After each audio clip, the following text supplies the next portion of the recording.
Na mpenzi mtazamaji, kama unavyotuona mimi hapa naitwa Sweet Agilisho. Niko na mwalimu wa hesabu katika chuo kikuu cha Chuka University. Nasomea somo la hisabati na angependa kwanza kutueleza majina yake kamili na tueleze jinsi taaluma hiyo inavyomwendesha. Karibu. Asante sana. Kwa majina naitwa Sarkoech, lakini jina langu kamili naitwa Kelvin Koech. Natoka maeneo ya Kitale. Nipo hapa Chuka nasomea hisabati, pure maths. Ambao mmesikia kwamba anasomea taaluma ya hisabati kama mwalimu katika chuo kikuu cha Chuka University, mwanafunzi katika mwaka wa kwanza.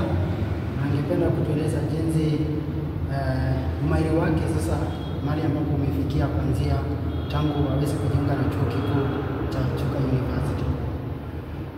Tangu nijiunge na chuo kikuu cha Chuka University, mara huwa naulizwa wewe ni lecturer ama wewe ni nani? Lakini mimi naambia mimi si lecturer. Labda huko juu nitakuwa lecturer, lakini sasa hizi nafanya kazi yangu pale YouTube. Ukifika pale YouTube, subscribe kwa channel najiita Sarkoech. Hivyo tu tutajipata huko juu.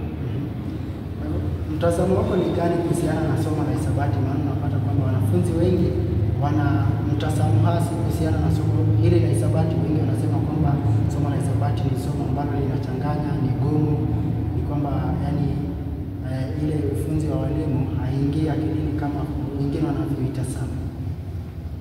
Kwangu nitasema hivi, hisabati si ngumu. Ni mentality. Ukiwa na mentality kwamba hisabati ni ngumu, basi itakuwa hivyo. Pia inategemea mwalimu ambaye alikuanza.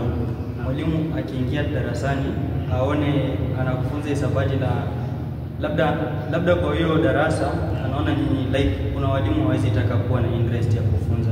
Like ukifunza mwanafunzi inafaa utilia maanani, umhakikishe kwamba hata kama ni ngumu na mconvince yule mwanafunzi kwamba hii somo ni rahisi. Usiseme tu ni ngumu na mtaweza kweli. Unahakikishia kwamba hii somo ni rahisi na itakuwa rahisi. Utakuwa umemchange huyo mwanafunzi mind. Umpatie swali rahisi kama yaongeza, na sasa ndio unaenda sasa kumpatia ile ngumu. Ni hayo. Kwa hiyo kama unavyosikia mtazamaji mpenzi kwamba Evans Koech anatueleza kwamba somo la hisabati linahitaji mwanafunzi awe na mtazamo mzuri na pia mwalimu aweze kuchangia katika kiwango kikubwa kuhakikisha kwamba anazidi kuwashawishi wanafunzi kwamba somo hili ni rahisi na ni lazima watie bidii kuhakikisha kwamba mambo yanakwenda sawa.